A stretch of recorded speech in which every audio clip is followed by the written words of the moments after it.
नमस्कार. मुरंबा या माझ्या यूट्यूब चॅनलवरती आपलं खूप खूप स्वागत आहे. चटण्यांची शृंखला ही मी सिरीज चालू केली होती. त्याच्या अंतर्गत मी 2-4 चटण्या आतापर्यंत दाखवलेल्या आहेत. त्याच्यापैकी एक चटणी मी आज करते आहे. ती चटणी म्हणण्यापेक्षा एक पंचामृत करते आहे. हा पारंपरिक पदार्थ आहे आणि आंबट, गोड, तिखट आणि चविष्ट असा पदार्थ आहे. आताच्या काळामध्ये थोडासा तो मागे पडलाय असं म्हणायला हरकत नाही. कारण आता इतर चटण्या, डिप्स आहेत, सॉस आहेत, इतर आपण करतो, पण ही चटणी जरा मागे पडली. पूर्वीच्या काळी पंक्ती बसायच्या. आता बुफे डिनर असतात. पूर्वीच्या काळी पंक्तीमध्ये, ताटामध्ये किंवा केळीच्या पानावरती अशी पंगत बसायची आणि त्याच्यावरती वाढलं जायचं. तर डावीकडच्या बाजूला चटण्या असायच्या. जसं उजवीकडच्या बाजूला 2-3 भाज्या, पातळ भाजी, उसळी असं असायचं, तसं डावीकडे चटण्या असायच्या. त्या चटण्यांमध्ये पंचामृत हे अवश्य असायचं आणि पंचामृत हे नैवेद्याला पण ताटावरती वाढलं जायचं. तो प्रकार मी आज करते. पुन्हा आपण त्याला उजाळा देऊया. पारंपरिक पदार्थ आहे. तर या पंचामृत आज मी करते तिखट मिरचीपासून केलेलं पंचामृत. हे वेगवेगळ्या प्रकारे केलं जातं. वेगवेगळ्या प्रकारांनी लोक करतात. काही लोक करतात पेरूचं पंचामृत, नंतर ड्रायफ्रुट्स घालून पंचामृत करतात, कारल्यापासून पंचामृत करतात, नुसतं आंबट गोड असं पंचामृत करतात. तर मिरची घालून तिखट, गोड, आंबट, चविष्ट असा पंचामृत बनवते. तर त्याला काय काय बरं लागणार आहे पदार्थ ते आपण बघूया. हे बघा, याला काय काय लागणार आहे ते सांगते. कढीपत्ता, चिंच, त्याचा कोळ काढून घेतलाय, मिरच्या लागणार आहेत हिरव्या, नंतर गोडा मसाला, हे खोबरं आहे, हे खोबरं मी किसून घेतलंय. काही लोक तुकडे पण घालू शकतो आपण. नंतर हे आहे गूळ, गुळाची पावडर आहे, तुम्ही गूळ कसाही घालू शकता. नंतर हे दाण्याचं कूट आहे, नंतर शेंगदाणे आहेत, तीळ आहे, मग आहे मेथी दाणा, तिखट, मोहरी, हिंग, मीठ आणि हळद. एवढे सगळे पदार्थ लागणार आहेत. त्याच्याबरोबर आपल्याला फोडणी करायला तेल लागणार आहे, ते मी कढईत घेईन. आणि ही जी मी वाटी इथे ठेवली आहे ती मी किसून घेतली आहे. हे बघा, 2 टेबलस्पून कढईमध्ये तेल घेऊन त्याच्यामध्ये फोडणी घालायची आहे. फोडणी करायमध्ये मोहरी घालायची आहे, मग हिंग घालायचं आहे, मेथी घालायची आहे, मग घालायचे तीळ, दाणे असे भाजून घ्यायचे. त्याच्यामध्ये कढीपत्ता पण घालायचा आहे, तर मिरच्या सगळं क्रिस्पी भाजून घ्यायचं आहे. आणि मग त्याच्यामध्ये खोबरं पण भाजून घ्यायचे त्याच्याबरोबर. मग हे सगळे मसाले टाकायचे.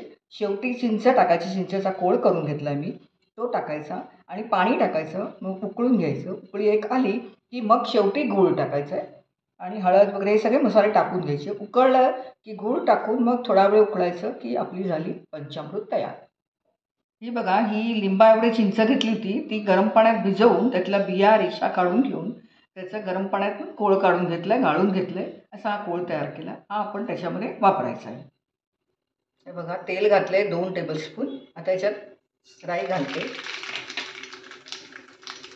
ही राई चांगली तडतडली आहे. आता बारीक गॅस करते. तर त्याच्यात हिंग टाकते आहे. हिंग, मग टाकते आहे कढीपत्ता,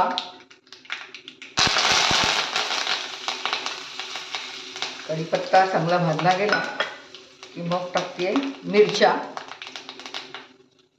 तुकडे केलेले आहेत मिरच्या.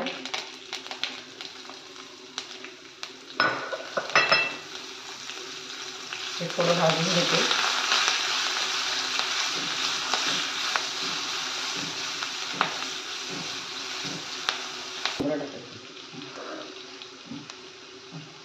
हे बघा, तीळ टाकते आहे आणि शेंगदाणे दोन्ही टाकून घेते. हे पण चांगले खमंग भाजायला लागतील आपल्याला. मंद गॅसवर भाजून घ्यायचे चांगलं. त्याच्याबरोबर खोबऱ्याचं मी कीस केलं आहे. त्याच्यात तुम्ही खोबऱ्याचे तुकडे पण टाकू शकता. हे लाल होईस्तर चांगलं भाजून घ्यायचं. हे बघा, तीळ, खोबरं, शेंगदाणे तसं छान खमंग भाजलं गेलं आहे. अगदी सुगंध येतोय सुंदर. आता याच्यात दाण्याचं कूट घालायचं आहे, ते घालते. ते थोडं परतून घ्यायचं आहे. मग त्याच्यामध्ये राहिलं आहे आपला गोडा मसाला 1 चमचा घातला आहे. मग तिखट, लाल तिखट, हळद शेवटी घालायची. फोडणीमध्ये घातली की जळते. कलरही आता चांगला येतो म्हणून हळद आता घालायची. मीठ राहिलं आहे ते मीठ घालायचं. हे सगळं मिक्स करून घ्यायचं आणि ह्याच्यामध्ये आता चिंचेचा कोळ जो केलेला आहे तो घालायचा.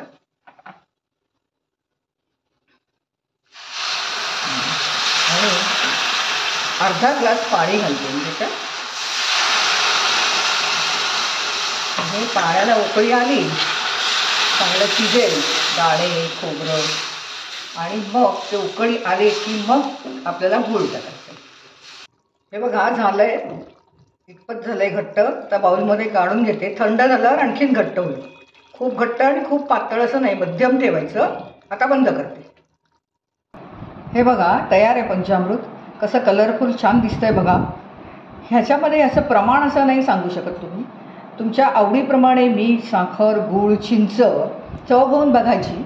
चिंच घातल्यानंतर गूळ किती हवा आहे, किती तिखट हवं आहे, आपल्या प्रमाणात आपण घ्यायचं. पण मुख्य पदार्थ आहेत त्याच्यामध्ये पौष्टिक आहेत. तीळ आहे, खोबरं आहे, शेंगदाणे आहेत, ह्याच्यामध्ये काजू पण काही लोक टाकतात. त्यामुळे हे पंचामृत बघा कसं दिसतंय. ते तुम्हाला आवडलं का?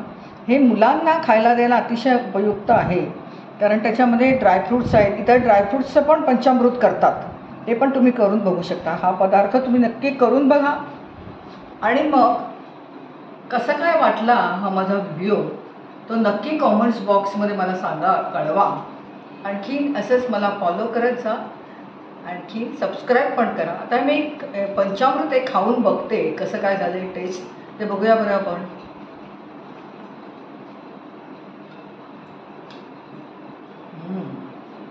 त्याची कन्सिस्टन्सी एकदम मस्त झाली आहे. म्हणजे खूप पातळ नाही आणि खूप घट्ट नाही. आता मी खाऊन बघते. एकदम मस्त झालं आहे, एकदम चविष्ट आहे. अशा तऱ्हेने तुम्ही करून बघा. मला फॉलो करा, असंच मला चॅनलला सबस्क्राईब करा. धन्यवाद.